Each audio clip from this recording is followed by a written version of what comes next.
بسم الله. يا بسم الله، بحال كتاكل دانون. بسم الله. مم. شحال بنينه. بسم الله. عرفتوا هادي شنو هي العيالات عاوتاني؟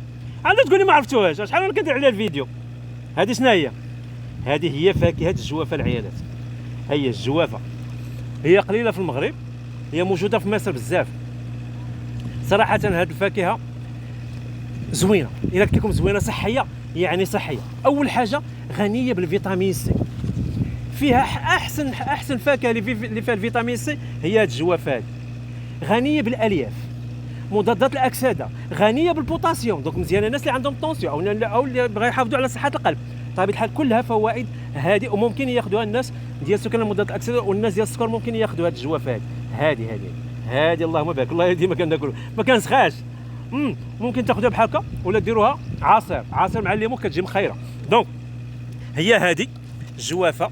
دونك هي لافونتاج ديال هاد الجوافه العيالات، انا ما كطيبش مره واحده، كل مره كطيب حاجه وحده جوج ثلاثه، كل نهار كنجي ناخذ وحده جوج. هاتوا هذه كلها ما طيباش باقا صغيره، ولكن لجيت هذه ها هي بسم الله. هذه طيبه، هذه طيبه، هذه بحال هذه من الداخل.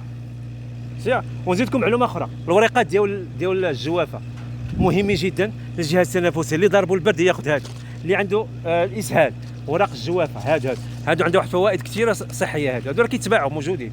مي الجوافه قليله بزاف، ولا بغاتها، ولا عنده شي واحد جرده، ولا عنده شي وحده جرده صغيره بغات تزرعها، راه ممكن نعطيها التليفون ديال السيد تبارك الله اللهم بارك اللي جاب لي هذه الشجره هذه. ماشي غير وحده، عندي شي 3 ولا 4 شجرات تبارك الله اللي غرس ديال الجوافه. راه صحيه مهمه جدا هذا الديسير هذا، هذه الفاكهه غنسميها مكمل غذائي، ما غنسميهش ديسير.